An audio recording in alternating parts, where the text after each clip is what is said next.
Sir. பண்ண முடியாதது கிடையாது. கவர்மெண்ட் பாலிசில இது இல்ல அப்படி எல்லாம் சொல்லாதீங்க. ரொம்ப அசிங்கமாவும் இருக்கு. எனக்கு இல்ல, அரசாங்கத்துக்கு தான் அசிங்கமா இருக்கணும். ஊரூரா தெரு தெருவா வந்து சுத்தம் செய்தவங்க என் நண்பர்கள். இவங்களுக்காக இன்னைக்கு நான் இருக்கேன். அவங்களுக்கு ஒரு பிரச்சனைனா அது குரல் கொடுக்கறது என் கடமையா நான் பாக்க. அனைவருக்கும் வணக்கம்.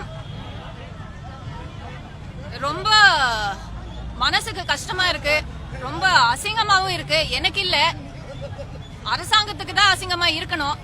10 நாளா போராடுறாங்க. என்ன பிரச்சனைன்னு கூட கேட்காம, என்ன கோரிக்கைன்னு கூட கேட்காம அப்படியே விட்டுருக்காங்க. அனாதையா விட்டாங்க. இருங்க, போங்க, சாவுங்க, எனக்கு என்ன அப்படின்னு இருக்கு அரசாங்கம். நமக்கு ஒரு பிரச்சனை. கொரோனா டைம்ல உயிர் பயத்துல நம்ம இருந்தோம்.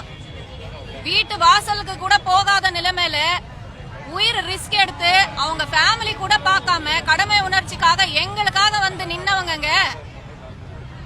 ஊரூரா தெரு தெருவா வந்து சுத்தம் செய்தவங்க என் நண்பர்கள். இவங்களுக்காக இன்னைக்கு நான் இருக்கேன். அவங்களுக்கு ஒரு பிரச்சனைனா அது குரல் கொடுக்கறது என் கடமையா நான் பாக்குறேன். அதுக்காக தான் நன்றி கடன் பட்டிருக்கேன். அதுக்காக தான் நான் இங்க இருக்கேன். எனக்கு இருக்கிற இந்த உற்சாகத்துல 1% கூட ஏன் அரசாங்கத்துக்கு இல்ல? உங்களுக்கு ஓட்டு போட்டு உட்கார வச்ச மக்களுங்க இவங்க, உங்க மக்களுங்க. கண்ணு தெரியலையா, காது கேட்கலையான்னு தெரியல, இல்ல அப்படின்றதா. உங்க மேயர் பிரியா அவங்க வர்றாங்க, செய்தி சொல்லிட்டு போறாங்க, நியூஸ் ரீடர் மாதிரி, மெசஞ்சர் மாதிரி தகவல் வருது. ஆனா தீர்வு வர மாட்டேங்குதே. இன்னும் எத்தனை நாள் இவங்க வந்து இப்படி இருக்கணும்? அவங்க வாழ்வாதாரத்தை பறிச்சிட்டீங்க. முன்னாடி வந்து 25,000 இப்போ கட் பண்ணி 15,000 தான் கொடுப்போம். இஷ்டம் இருந்தா போங்க, இல்லனா இருங்க அப்படின்னு நீங்க வந்து விட்டுருக்கீங்க. இது எப்படிப்பட்ட நியாயம்னு தெரியல. பணி நிரந்தரம் ஆக்குறேன்னு நீங்க கொடுத்த வாக்குறுதி தான் அவங்க வந்து கேக்குறாங்க.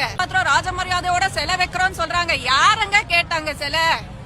மக்களோட தேவைகள் பாருங்க, அது பண்ணுங்க. பண்ண வேண்டியது நியாயமான கோரிக்கைகளை உங்களோடது பண்ணி கொடுங்க. அவ்வளவுதான். நாங்க வந்து இப்போ இவங்க சார்பாக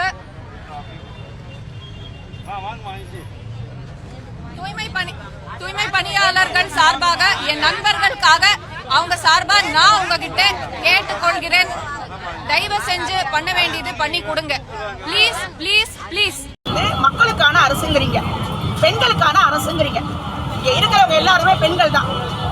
ஓட்டு கேட்கறப்ப மட்டும் நாங்க ஓட்டு வங்கியா தெரியறோம்ல. இன்னைக்கு மக்களுடைய வழிகளை கேட்கறதுக்கு இந்த அரசாங்கம் ஏன் முன் வரலன்றதான் என்னுடைய கேள்வி. 15 வருஷமா எங்க உழைப்ப வாங்கிட்டு இப்ப போய் உங்களுக்கு வேலை இல்லை, நீங்க கான்ட்ராக்ட்ல சேருங்க. 16,000 ரூபாய் சம்பளம். நாங்க 210 ரூபாய் சம்பளத்துல இருந்து வேலை செய்யறோம். இப்பதான் போராடி போராடி போராடி இங்க 753 ரூபாய் ஆக்கிருக்கிறாங்க. அந்த 753 ரூபாய் கூட இன்னும் ஒரு வருஷம் ஃபுல்லா முடியல. அதுக்குள்ள உங்களுக்கு வேலை இல்லை, கான்ட்ராக்ட்ல போய் செய்யுங்க. நாங்க எப்படி கான்ட்ராக்ட்ல செய்ய முடியும்? இந்த 15 வருஷத்துக்கு உண்டான உழைப்பு எங்களுக்கு என்ன? திடீர்னு எங்களுக்கு ஃப்ரீயா பிடிக்கிற ஏசி பிடிக்கிறேன்னா இப்ப பிடிச்சி என்ன பிரயோஜனம்? பாதி வயசு இதுலயே போயிடுச்சு. கவர்மெண்ட் வந்து எங்களை கேட்கல. ஆட்சி ஆடுறாங்க, அவங்க யாரும் வரலம்மா. தனிப்பட்ட ஆளுங்க தான் வராங்க. எங்களுக்கு துருத்தி துருத்தி வேலை வாங்குற ஒரு சர்வசாதாரண ரோட்ல கூட வந்து வரல. ஏரியா கவுன்சிலர் எங்க வேலை வாங்குறோம். என்ன ராஜேஸ்வரி, ஜூன் 58ல அவங்க தான் நம்ம வரவே இல்லை. யார் வந்தாலும் ஓடி ஓடி வேலை வாங்குவாங்க. யாரா வராங்க, கல்யாணம் எது மினிஸ்டர் கல்யாணம் வைக்கிறது அங்கங்கேயோ போய் செஞ்சிருக்கோம். எந்த இடத்துல வேற இடத்துல போய் செஞ்சிருக்கோம். மேயர் வராருன்னா அப்போ ஓடுவோம். டியூட்டி எங்களுக்கு 6 மணிக்கு தான், 3 மணிக்கு வந்து